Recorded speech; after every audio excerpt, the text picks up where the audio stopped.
అందరికీ నమస్కారం. ఈరోజు మనం ఏపీ ల్యాండ్ గ్రాబింగ్ యాక్ట్లోని సెక్షన్ 5 గురించి మాట్లాడుకుందాం. అసలు భూ కబ్జా వెనుక ఉండే వ్యాపారాన్ని ఈ సెక్షన్ ఎలా టార్గెట్ చేస్తుందో చాలా వివరంగా, సింపుల్గా తెలుసుకుందాం. ఇక ఏమాత్రం ఆలస్యం చేయకుండా విషయంలోకి వెళ్ళిపోదాం. ఎవరిదైనా భూమి కబ్జా అయిందనుకోండి, అక్కడితో సమస్య ఆగిపోదు. నిజానికి అసలు కథ అప్పుడే మొదలవుతుంది. చూడండి, కబ్జా చేసిన వాళ్ళు కేవలం ఆ స్థలాన్ని ఆక్రమించుకుని కూర్చోరు. దాని వెనుక ఒక పెద్ద బిజినెస్ ప్లాన్ ఉంటుంది. ఆ ప్లాన్ను ఛేదించడమే ఇక్కడ చాలా ముఖ్యం. ఇంతకీ ఏంటసలాట? భూమిని కబ్జా చేయగానే డబ్బులు రావు కదా. దాన్ని అమ్మాలి, ప్లాట్లు వెయ్యాలి, యాడ్స్ ఇవ్వాలి, బ్రోకర్లను పెట్టాలి. ఇదంతా ఒక పెద్ద నెట్వర్క్. ఈ వ్యాపార కోణమేంటో ఇప్పుడు స్టెప్ బై స్టెప్ చూద్దాం. ఇది బాగా గుర్తుంచుకోవాల్సిన విషయం. భూకబ్జా అనేది కేవలం ఆక్రమణతో ఆగిపోయే చర్య కాదు, అదొక బిజినెస్. ల్యాండ్ గ్రాబ్ చేసిన తర్వాత వాళ్లు వెంటనే ఒక సేల్స్ రాకెట్ లాంచ్ చేస్తారన్నమాట. ఎలాగైనా దాన్ని అమ్మేసి డబ్బు సంపాదించడమే వాళ్ళ టార్గెట్. ఇప్పుడు చూడండి, సెక్షన్ 4కి సెక్షన్ 5కి ఉన్న తేడా ఇదే. సెక్షన్ 4 ఏమో సింపుల్గా భూమిని కబ్జా చెయ్యొద్దు అని చెప్తోంది, అంతే. కాని సెక్షన్ 5 ఒక అడుగు ముందుకేసే కబ్జా చేసిన భూమితో వ్యాపారం చెయ్యొద్దు అని చాలా స్పష్టంగా చెప్తోంది. అంటే ఆక్రమణను మాత్రమే కాదు, దాని చుట్టూ అల్లిన మొత్తం బిజినెస్ను టార్గెట్ చేస్తుంది. సో సెక్షన్ 5 ముఖ్య ఉద్దేశం ఇదే: వ్యాపారాన్ని సమూలంగా పెగిలించి వేయడం. కబ్జా భూమికి సంబంధించిన ఏ చిన్న వాణిజ్య కార్యకలాపం జరిగినా దాన్ని నేరుగా టార్గెట్ చేయడమే ఈ సెక్షన్ పని. సరే, ఇది ఎలా పనిచేస్తుందో చూద్దాం. ఒక్క మాటలో చెప్పాలంటే, కబ్జా చేసిన భూమిని అమ్మడానికి ప్రయత్నించే ఏ పని అయినా సెక్షన్ 5 కింద నేరమే. ఆ సేల్స్ రాకెట్ క్రియేట్ చేయడం, అమ్మడానికి ఇతరులను రెచ్చగొట్టడం, ఆ స్థలాన్ని అమ్మకం కోసం వాడటం, ఇవన్నీ నేరాల కిందకే వస్తాయి. ఇందులో కొన్ని ముఖ్యమైన భాగాలున్నాయి. వాటినిప్పుడు ఒక్కొక్కటిగా చూద్దాం. ఈ చట్టం ఏం చేసిందంటే, ఈ మొత్తం కబ్జా వ్యాపారాన్ని 4 కీలకమైన నేరాలుగా విభజించింది. ప్రతి నేరం కూడా ఆ సేల్స్ చైన్లోని ఒక్కొక్క లింక్ని బ్రేక్ చేయడానికి ఉద్దేశించింది. వాటిలో మొదటిది ఏంటో చూద్దాం.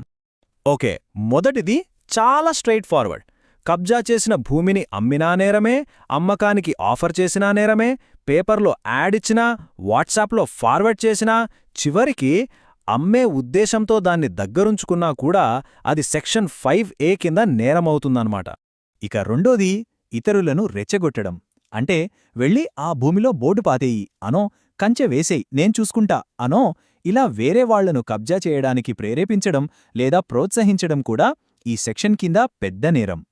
మూడోదేంటంటే, ఆ కబ్జా చేసిన స్థలాన్నే ఒక బిజినెస్ హబ్గా వాడటం. అంటే అక్కడే ఒక చిన్న సేల్స్ ఆఫీస్ పెట్టటం, నిర్మాణానికి కావాల్సిన మెటీరియల్ తీసుకొచ్చి అక్కడ పడేయటం, లేదా కొనేవాళ్లకు సైట్ చూపించడానికి ఆ స్థలాన్ని వాడటం, ఇవన్నీ సెక్షన్ 5C కిందకొస్తాయి. ఇక నాలుగవది, ఇది చాలా ఇంట్రెస్టింగ్: నేరం చేయించడం. అంటే నేను డైరెక్ట్గా చెయ్యలేదు కదా, నా బ్రోకర్ అమ్మకానికి పెట్టాడు అని తప్పించుకోవడానికి వీల్లేదన్నమాట. ఒక బ్రోకర్ ద్వారా లేదా ఏజెంట్ ద్వారా ఈ పనులు చేయించినా లేదా చేయించడానికి ప్రయత్నించినా అది కూడా సెక్షన్ 5D కిందే శిక్షార్హమైన నేరమే. దీనివల్ల అసలు సూత్రధారులను పట్టుకోవడం ఈజీ అవుతుంది. సరే, ఈ 4 నేరాల గురించి తెలుసుకున్నాం. మరి దీనివల్ల బాధితులకు కలిగే అసలు ప్రయోజనమేంటి? వీటికి శిక్ష ఎలా ఉంటుంది? ఇది బాధితుల తరపున వాదించేటప్పుడు ఎంత పెద్ద అడ్వాంటేజ్ ఇస్తోందో ఇప్పుడు చూద్దాం. ఇక్కడే ఉంది అసలు పాయింట్. సెక్షన్ 5 కింద నేరం రుజువు అయితే శిక్ష ఏంటో తెలుసా? 5 సంవత్సరాల వరకు జైలు. అదీ కాకుండా ఫైన్ కూడా ఉంటుంది. అంటే ఇది మామూలు సివిల్ గొడవలా తీసిపారేయడానికి లేదు, ఇది చాలా సీరియస్ క్రిమినల్ కేసనమాట. ఇక్కడే మనం వ్యూహాత్మకంగా ఆలోచించాలి. సాధారణంగా కబ్జాదారులేం చేస్తారు?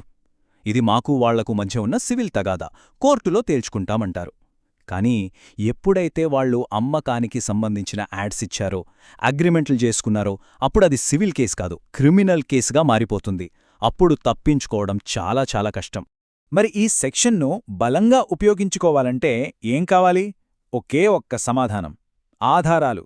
సరైన ఆధారాలు సేకరించగలిగితే కేసు మొత్తం మన వైపు తిరుగుతుంది. ఎలాంటి ఆధారాలు సేకరించాలో ఇప్పుడు వివరంగా చూద్దాం.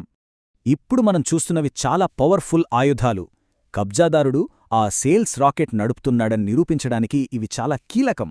ఉదాహరణకి, ఫర్ సేల్ అని పెట్టిన బోర్డుల ఫోటోలు, బ్రోకర్లు పంపే వాట్సాప్ యాడ్స్, ఎవరికైనా అడ్వాన్స్ ఇస్తే ఆ రసీదులు, వీలైతే కొనేవాళ్లలా వెళ్లి ఆ సైట్ను వీడియో తీయడం, ఇలాంటి ఆధారాలు దొరికాయంటే చాలు, అప్పుడు అది మామూలు కబ్జా కేసుగా ఉండదు, ఒక ఆర్గనైజ్డ్ క్రైమ్గా మారిపోతుంది. ఒక్క విషయం గుర్తుంచుకోవాలి, టార్గెట్ కేవలం కబ్జా చేసిన ఒక్క వ్యక్తి కాదు, ఆ వ్యక్తి వెనుకున్న మొత్తం సేల్స్ రాకెట్. ఈ ఆధారాలన్నీ ఆ మొత్తం ఆపరేషన్ను దెబ్బతీయడానికి ఉపయోగపడతాయి, కేసును చాలా బలంగా మార్చేస్తాయి. సరే, ఇప్పటివరకు మనం చర్చించుకున్నదంతా ఒక్క లైన్లో చెప్పాలంటే ఎలా ఉంటుంది? సెక్షన్ 5 సారాంశం ఇదే. చాలా సింపుల్. కబ్జా చేసిన భూమిని అమ్మినా, అమ్మాలని ప్రచారం చేసినా, కబ్జా చెయ్యమని ఇతరులను రెచ్చగొట్టినా, లేదా ఆ స్థలాన్ని అమ్మకాలకు అడ్డాగా మార్చినా ఇవన్నీ సెక్షన్ 5 కింద నేరాలే.